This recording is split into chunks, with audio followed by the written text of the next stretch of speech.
Hey everybody, it's Glenn, back in this video to conclude my look at the Marvel Legends Captain America Abomination Build-A-Figure wave with the BAF itself. But before that, as per the previous few waves and requested by Parker, I'll take this opportunity to rank them. But I don't know if you calling it the Abomination Bad wave is just a typo or your brutal opinion. Anyway, here's my opinion. And so bottom of this wave's barrel is Secret War Captain America. Okay for what it is, but what it is a niche costume that my collection could live without. Then Wonder Man, who I would describe as serviceable, just not much with him to get excited about. Next, Iron Skull, who for me is a guilty pleasure of this wave. Sure, just a Red Skull head on a repainted Iron Man body, yet the 9-year-old in me thinks that's kind of awesome. Then Eel, what can I say? I have a soft spot for obscure villains caught in an endless cycle of bank robberies, thwarted by superhero A, B or C and subsequent imprisonment. And in second place is Captain Britain. Hey, I have to fly the flag for good old Blighty, right?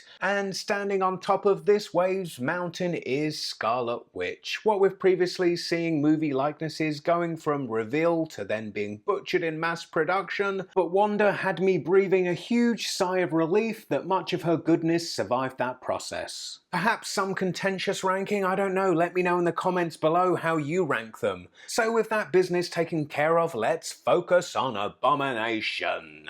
A character who first appeared in Tales to Astonish, number 90 from way back in 1967. Real name Emil Blonsky, a man who exposed himself to the same gamma radiation that transformed Bruce Banner into the Hulk. The two seen here on the cover of Tales to Astonish 91 locked in battle, since then subsequently becoming frequent adversaries over the decades that followed. Here's the BAF in comparison with his movie incarnation from 2008, in my opinion one of Marvel Studios' weakest efforts, so let's move on to a requested comparison with the Abomination from the Marvel Legends Onslaught BAF wave from the last days of Toy Biz in 2006. Same character, but a very different interpretation, with Toy Biz's representing more the Silver Age in the way they've interpreted the character's scales as segmentation, in the way comic art of the Silver Age did that with reptilian-like characters such as Abomination and Lizard, for instance. Whereas this new BAF is much more in keeping with modern comic art, a very detailed sculpt that I love, with a cracked skin texture that builds into scales, then becomes an almost armoured plating up the back and across the shoulders, which still in a degree of segmentation does honour the classic comic art, but with a contemporary viscerality. Now in a comparison with the Rhino BAF, and I'm surprised that although the two share the same engineering template and blocky bulkiness, that I like the Abomination one so much more. I think it's just the Marvel Select Rhino set such a high bar that the Build-A-Figure was doomed from the get-go never to live up to it. As for a comparison of the Abomination BAF with its Marvel Select counterpart, and to me it's not the same situation.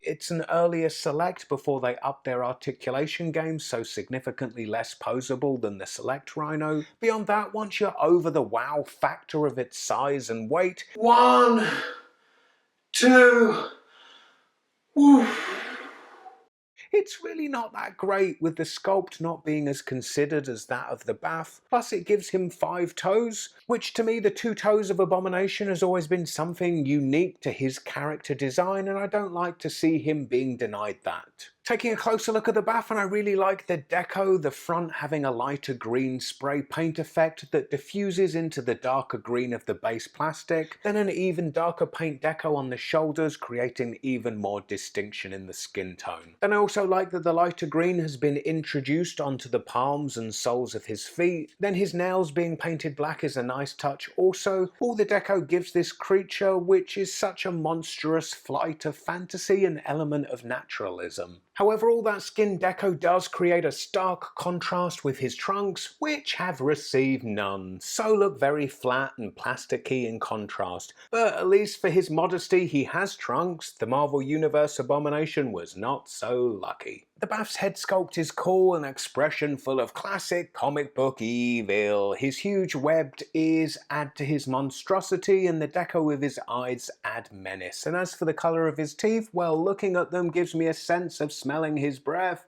and it don't smell good. Here is the Hulk for a size comparison in the form of the Avengers Age of Ultron one. Now, in creating Abomination, Stan Lee's quote, and that's the comic creator, not the craft knife I do my unboxings with. Anyway, he said to the artist, "Make him bigger and stronger than the Hulk and we'll have a lot of fun with him." To that end, I do wish this Abomination was a little taller, here in a comparison with Toy Biz's Legends Face-Off 2-pack Hulk, which is my default comic Hulk. And I think they do look good side to side, but like I said, I do wish Abomination was a shade taller.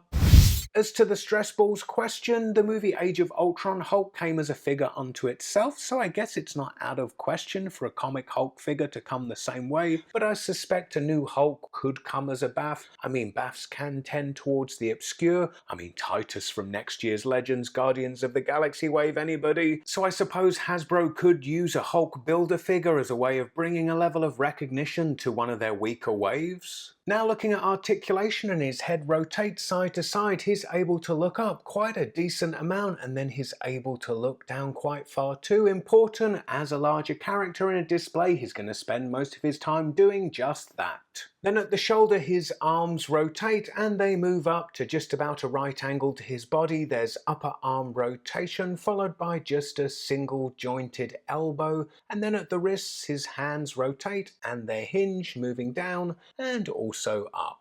At the waist he has rotation and then an ab crunch which moves slightly forward and then barely moves back. At the hips his legs move out to the side this much, they move this far forward but don't really move back. There's upper leg rotation followed by the ugliest single jointed knee.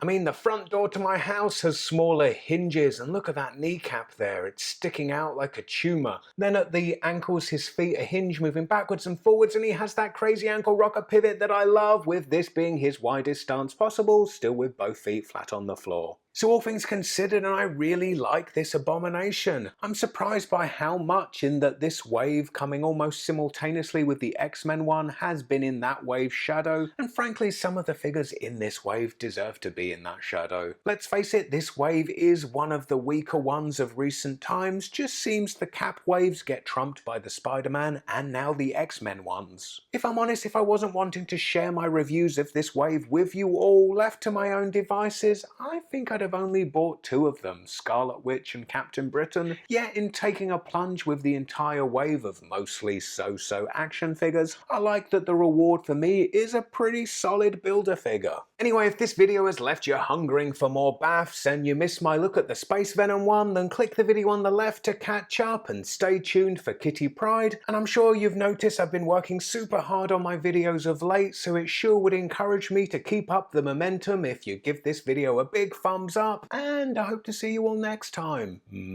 Bye.